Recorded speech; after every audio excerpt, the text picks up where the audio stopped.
Hello दोस्तों, अस्सलाम वालेकुम। मैं डॉक्टर अजीम आलम खान। दोस्तों, आज मैं वीडियो लेकर के आया हूँ growth story of India's HVAC industry and employment opportunities for madrasa students. तो दोस्तों, इस वीडियो को लाने का जो पर्पज़ है वो पर्पज़ ये है कि जो भी समाज के, खासकर जो मुस्लिम समाज के जो प्रबुद्ध लोग हैं, वो इस वीडियो को अगर एक बार देखेंगे तो ये समाज के लिए और फिर लॉन्ग लास्टिंग तरीके से देश के लिए बहुत ही बेनिफिशियल, आई थिंक मेरे अकॉर्डिंग ये एक आइडिया हो सकता है।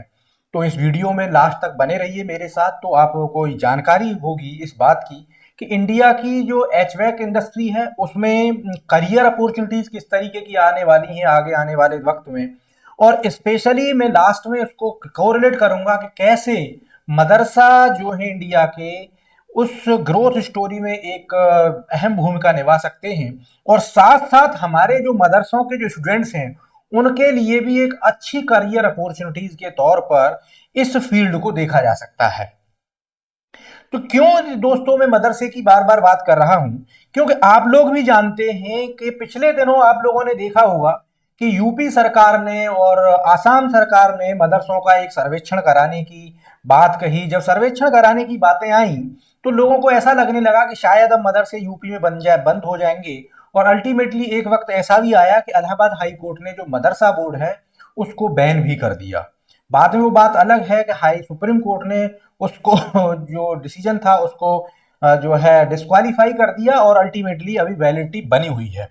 लेकिन मैं यहां पर आप लोगों के सामने मदरसे स्टूडेंट्स के लिए एक अलग ही अपॉर्चुनिटी देखता हूं, स्पेशली इन एचवीएसी के फील्ड में। वो मैं मदरसे के स्टूडेंट्स के लिए क्यों देख रहा हूं, आप लोग भी जानते हैं दोस्तों कि मदरसों में जो 99% स्टूडेंट्स होते हैं वो हमारी बिल्कुल बैकवर्ड कम्युनिटी के होते हैं, बैकवर्ड में भी अति बैकवर्ड कम्युनिटी के होते हैं।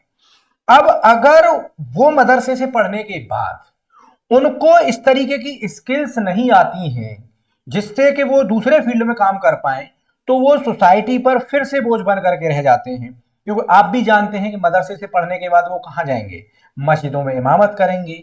या सच कहूं तो कहीं सब्जी का ठेला लगाना कोई बुरी चीज नहीं है, लेकिन क्योंकि उनके पास वो भी अपॉर्चुनिटी नहीं होती है, उसके लिए भी जगह चाहिए, स्पेस चाहिए, पैसा चाहिए, क्योंकि ये आज की डेट में बिजनेस हो गया है। तो अल्टीमेटली उनका सर्वाइवल बड़ा मुश्किल होता है। और आप भी जानते हो कि मस्जिदों की कैपेसिटी भी लिमिटेड है, मस्जिदों में भी कोई बहुत ज्यादा उनको बहुत बड़ी सैलरीज नहीं मिलती है। तो अल्टीमेटली वो मदरसों की पढ़ाई करने के बाद में उनका जो जो उनका जो फ्यूचर है वो एक तरीके से दुनियावी तौर पर देखा जाए तो बड़ा गर्ज में होता है। और यही वजह है कि पिछले दिनों जब मदरसा बोर्ड का या मदरसों का जब सर्वेक्षण हुआ तो कई अहम और बड़ी अच्छी चीजें निकल करके आई। यहां से ये समझ सकते हैं कि कोई भी चीज बुरी या अच्छी नहीं होती, उसके आउटकम्स को अगर देखेंगे और उसको आप कैसे यूटिलाइज करेंगे वो बड़ा अच्छा होता है। तो देखिए, इसीलिए मैं आज ये वीडियो बना पा रहा हूं, क्योंकि सर्वेक्षण हुआ, जो सर्वे हुआ तो उससे कुछ डेटा हमको मिला। सबसे पहला डेटा तो हमको ये मिला कि यूपी में पिछले 6 साल में करीब करीब 3 से 3.5 लाख स्टूडेंट्स ने मदरसों को ड्रॉप आउट किया। मैं बात कर रहा हूं मदरसा बोर्ड की, यूपी मदरसा बोर्ड की, जिसकी स्ट्रेंथ 2018-19 में करीब 4.5 लाख स्टूडेंट्स की हुआ करती थी। आज की डेट में वो 1 लाख या 90,000 स्टूडेंट्स के आसपास बची है। कि अब आप यहां पर ये सोच सकते हैं कि आखिर ये स्टूडेंट्स मदरसों को क्यों छोड़ रहे हैं। क्योंकि मदरसा स्टूडेंट्स को और मदरसे के बाद पढ़ाई करने के बाद अल्टीमेटली उनको अपना फ्यूचर बहुत ज्यादा अच्छा नहीं दिखाई देता।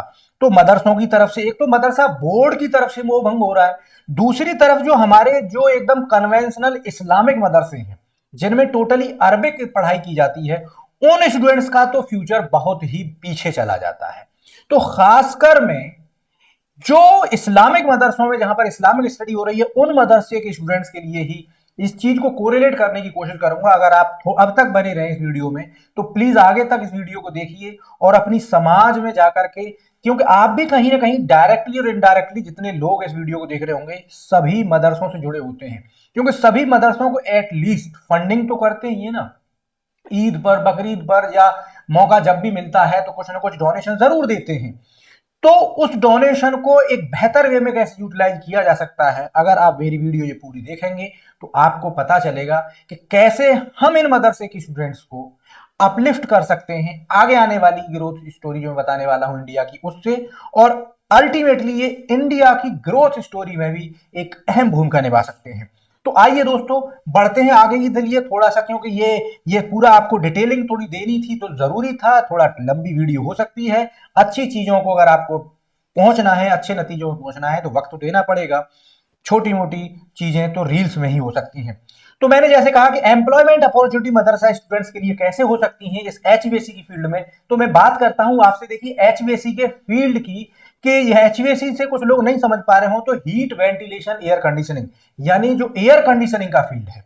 आप भी जानते हैं कि एक जमाना ये था 10 साल पहले कि एसीज रेयरली घरों में देखने को मिलते थे, और आज का जमाना ये है कि हर घर में, अर्बन एरियाओं में तो करीब करीब हर घर में एसी है, और गांव में भी कम से कम 10 से 15% घरों में एसी है। अगले 10 साल में आप खुद एक्सपेक्ट कर सकते हैं कि कितना बड़े लेवल पर ये एसी का बिजनेस या एसी का जो इंडस्ट्री है ये बढ़ने वाली है। तो उसके लिए मैं डेटा लेकर के आया हूं कि इसकी जो मार्केट ग्रोथ है अगले 10 साल में इस एसी इंडस्ट्री की, वो करीब करीब 2030 तक हो जाएगी $30 बिलियन। कितनी दोस्तों? $30 बिलियन। ये तब होगी जबकि अगर ये, और ये मैं नहीं कह रहा हूं कोई, ये देखिए ये कौन कह रहा है, driven by smart HVAC solutions and national cooling action plan. इसके अकॉर्डिंग ये बात कही जा रही है कि करीब करीब इतनी हो जाएगी, तब हो जाएगी जबकि सिर्फ और सिर्फ जो ग्रोथ है इस फील्ड की वो 10 से 12% की सीएजीआर से हो, जबकि ग्रोथ इस फील्ड की एक्सपेक्ट की जा रही है 15 से 16% की सीएजीआर की। अगर ग्रोथ रेट 15 से 16% की सीएजीआर की रही तो ये जो स्टोरी होगी ग्रोथ स्टोरी, बजाय 3 के मल्टीपल होने में, क्योंकि आज की डेट में जो इंडस्ट्री है एचवीसी इंडस्ट्री इंडिया की वो करीब $10 बिलियन की है। 2035 तक 3 फोल्ड इंक्रीमेंट होने के तो चांसेस हैं ही, और अगर 16 से 17% या 15 से 16% के साथ अगर ये ग्रोथ की तो ये करीब करीब 45 से $50 बिलियन की होगी। यानी कि अगर आज 10 से 12 से बढ़ती है तो 2.5 लाख करोड़ की होगी, और अगर $50 बिलियन की हो जाती है तो करीब करीब ये होगी 50-45, यानी 4.5 लाख करोड़ की। यानी 40, अगर मैं मीडियन मान लूं तो 40 लाख करोड़, सॉरी 4 लाख करोड़ की इंडस्ट्री होगी ये 2035 तक। और अगर 4 लाख करोड़ की इंडस्ट्री होगी तो उस हिसाब से देखिए कितने टेक्नीशियंस की जरूरत होगी। अगर सिर्फ 2.5 लाख करोड़ की इंडस्ट्री होगी तो 2.5 लाख करोड़ की इंडस्ट्री के हिसाब से इस इंडस्ट्री को इंडिया में करीब 15 लाख टेक्नीशियंस की, 15 लाख प्रोफेशनल्स की जरूरत पड़ेगी फॉर वेरियस रीजंस, मेंटेनेंस के लिए, इंडस्ट्री में इसको डेवलप करने के लिए, एसी सिस्टम बनाने के लिए, जिसमें से 8 से 10 लाख की जरूरत होगी टेक्नीशियंस की। अब ये दोस्तों देखिए कि 8 से 10 लाख टेक्नीशियंस की खपत होनी है इंडिया में अगले 10 साल में। ये तो मिनिमम रिक्वायरमेंट है, अदरवाइज ये 8 से 10 लाख की खपत 15 लाख की भी हो सकती है, सिर्फ टेक्नीशियंस की बात कर रहा हूं। अब ये टेक्नीशियंस की दोस्तों रिक्वायरमेंट होगी कहां से पूरी? आप भी जानते हैं कि जो जो जो टेक्नीशियंस की रिक्वायरमेंट है वो कहां से पूरी होगी? जो इंडिया के आईटीआईज हैं, डिप्लोमा कॉलेजेस हैं, वहां से होगी। आपके समझ में यही आएगा क्योंकि प्रेजेंटली 5 लाख टेक्नीशियंस इंडिया में काम कर रहे हैं। बट ये जो टेक्नीशियंस की रिक्वायरमेंट है इसके पीछे एक बड़ी प्रॉब्लम है, man lack of formal trainings. जितने भी आईटीआईज हैं आप देखेंगे इंडिया में आज की डेट में जो आईटीआईज वर्क कर रहे हैं उनमें ज्यादातर में एचवीएसी या एसी से रिलेटेड कोर्सेज नहीं हैं। आप अपने आसपास जाकर के देख सकते हैं, क्योंकि इंडिया के जो आईटीआई डेवलप किए गए हैं वो रेलवे के लिए डेवलप किए गए थे। खासकर यूपी में देखेंगे तो ज्यादातर आईटीआई रेलवे के लिए, यानी फिटर, इलेक्ट्रीशियन, वेल्डर, आपको प्लम्बिंग, ये सब ट्रेड्स मिलेंगी। एचवीसी की ट्रेड आज की डेट में ज्यादातर आईटीआई में नहीं मिलेगी। तो ये फिर रिक्वायरमेंट कहां से पूरी होगी? और दूसरी चीज ये भी बता दूं कि जो ट्रेंड आईटीआई कैंडिडेट्स हैं एचवैक के, उनकी रिक्वायरमेंट तो आउट ऑफ इंडिया बहुत है, और वहां पर सैलरी भी इतनी ज्यादा है, क्योंकि आप लोग ये भी सुनते होंगे कि आगे इंडिया जो है मैन पावर का हब होगा, दुनिया को मैन पावर सप्लाई करने का जो है कैपिटल होगी इंडिया। तो जो ट्रेंड टेक्नीशियंस हैं और आईटीआई सर्टिफाइड हैं उनका तो बाहर बहुत रिक्वायरमेंट है। तो ये जो 8 से 10 लाख लोगों की जो इस इंडस्ट्री को, एचवीएसी इंडस्ट्री को जो जरूरत है, ये कौन लोग पूरा करेंगे?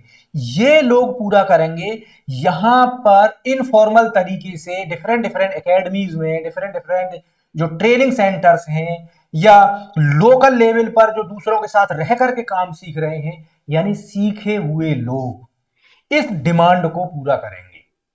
जब डिमांड आएगी तो ये सीखे हुए लोग डिमांड को पूरा करेंगे। यानी कौन से लोग इस डिमांड को पूरा करेंगे?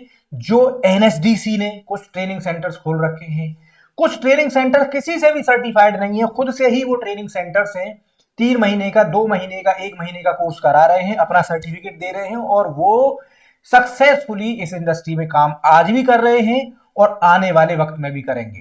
क्योंकि इंडिया में ट्रेंड टेक्नीशियंस की बहुत बड़ी कमी है, और अभी जो ट्रेनिंग सेंटर्स इंडिया में हैं वो इस डिमांड को मीट करने में कैपेबल नहीं है।